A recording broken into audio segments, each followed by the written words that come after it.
Sensible यह एक ग्रह है यदि यह सिर्फ एक चट्टान नहीं है और एक तारा बनने के लिए पर्याप्त बड़ा नहीं है। इससे सरल क्या हो सकता है? यह परिभाषा निश्चित रूप से जब मैं इसे देखता हूँ तो मुझे पता चलता है मानदंड को पूरा करता है। आइए इन आवश्यकताओं को थोड़ा और विस्तार से देखें। यदि आप किसी चट्टान को देखते हैं तो आप देखेंगे कि सामान्य तौर पर इसका आकार कोणीय होता है। ऐसा इसलिए है क्योंकि चट्टान में परमाणुओं के बीच विद्युत बल उस पर कार्य करने वाले किसी भी अन्य बल पर काबू पाने के लिए पर्याप्त मजबूत होते हैं। इसलिए चट्टान अपनी स्थिति बरकरार रखती है। कोणीयता हालांकि चट्टान को बड़ा और बड़ा बनाना शुरू करे और अंततः एक नई शक्ति चित्र में प्रवेश करना शुरू कर देती है, गुरुत्वाकर्षण बल। जब आपकी चट्टान सैकड़ों मील चौड़ी हो जाती है तो उस द्रव्यमान द्वारा लगाया गया गुरुत्वाकर्षण बल परमाणुओं के बीच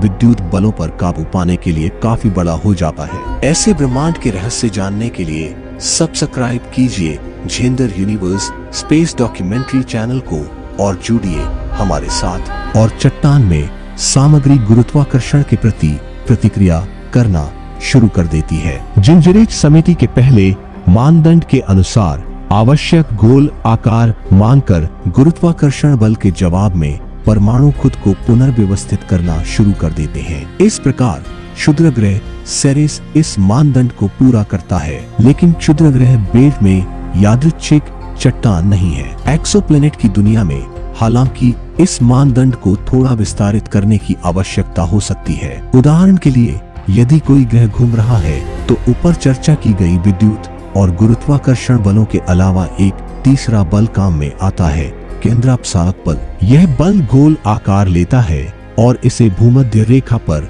फैलाता है, जिससे शरीर थोड़ा कुचला हुआ प्रतीत होता है। यहाँ तक कि पृथ्वी जैसा अपेक्षाकृत शांत ग्रह भी इस प्रभाव को प्रदर्शित करता है, क्योंकि ध्रुव से ध्रुव तक का व्यास भूमध्यरेखीय व्यास से लगभग 40 किलोमीटर कम है। चूंकि यह गोलाकारता से केवल 0.3% का विचलन है, इसलिए पृथ्वी को एक गोला मानना लगभग हमेशा उचित होता है। हालांकि शनि के लिए यह विचलन ग्रह व्यास के लगभग 10% तक बढ़ जाता है, एक ऐसा प्रभाव जिसे इतनी आसानी से नजरअंदाज नहीं किया जा सकता है। वहाँ निश्चित रूप से तेजी से घूमने वाले एक्सोप्लैनेट होंगे। इसलिए भविष्य में हाइड्रोस्टैटिक संतुलन से हमारा क्या मतलब है? केंद्रापसारक बल को ध्यान में रखना होगा। वास्तव में 2014 में लेखकों में से एक और उनके 2 छात्रों ने फुटबॉल के आकार के ग्रह का पारगमन कैसा दिखेगा इसका विवरण तैयार किया। इसके अलावा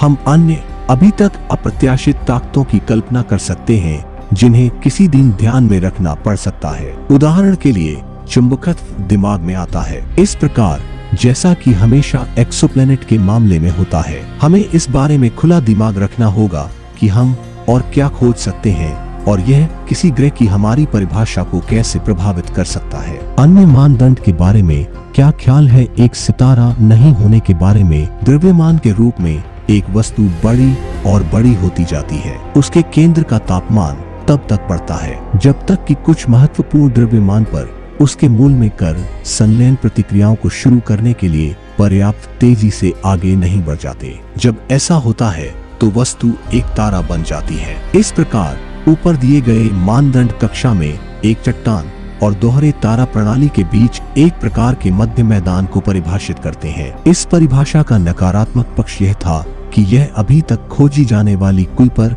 बेल्ट वस्तुओं को ग्रहों के रूप में वर्गीकृत करेगी। जब परिभाषा प्रस्तावित की गई थी तो इसमें 12 वस्तुएं शामिल थी और कई और संभावनाओं के द्वार खुल गए थे। इस संभावित विस्तार ने कुछ खगोलविदों को असहज कर दिया था, जिन कारणों को लेखकों को समझना मुश्किल लगता है। आखिरकार 19वीं शताब्दी के दौरान रसायनज्ञ नई खोज करते रहे रासायनिक तत्व, लेकिन किसी ने भी उन सभी को तत्व के रूप में पहचानने पर आपत्ति नहीं जताई। उदाहरण के लिए कुछ बौने तत्वों को पदावनत करने का कोई कदम नहीं उठाया गया। समुदाय ने कहा, यदि प्रकृति ने 100 से अधिक रासायनिक तत्वों का उत्पादन किया है तो ऐसा ही होगा। वास्तव में संख्या 118 है और गिनती आज हो रही है। तो सौर मंडल में 1 दर्जन ग्रहों के साथ समस्या क्या है? हालांकि यह समझने के लिए कि प्राग में क्या हुआ, आपको वैज्ञानिक बैठकों के बारे में कुछ और समझने की जरूरत है। प्राग में सम्मेलन 0 दिनों तक चलने वाला था। वैज्ञानिक बैठक के लिए यह काफी लंबा समय है। हालांकि यह समझने के लिए कि प्राग में क्या हुआ, आपको वैज्ञानिक बैठकों के बारे में कुछ और समझने की जरूरत है। प्राग में सम्मेलन 10 दिनों तक चलने वाला था। वैज्ञानिक बैठक के लिए यह काफी लंबा समय है। यहाँ तक कि AAAS की वार्षिक बैठकें, यकीनन दुनिया की सबसे व्यापक वैज्ञानिक सभा, केवल एक लंबे सप्ताहांत तक ही चलती है। यात्रा के समय और IAU की 2006 प्राग बैठक में लगभग 2 सप्ताह की उपस्थिति की आवश्यकता थी, जो कि गर्मियों में अकादमिक खगोलविदों के लिए भी एक असामान्य रूप से बड़ी समयबद्धता थी। परिणाम स्वरूप हालांकि कई खगोलविदों ने सम्मेलन में भाग लिया, कई केवल कुछ दिनों के लिए आए जब उनके विशेष अनुसंधान हित खेल में थे और सम्मेलन खत्म होने से पहले चले गए। आखिरी दिन वास्तव में केवल लगभग 400 लोग ही उपस्थित थे।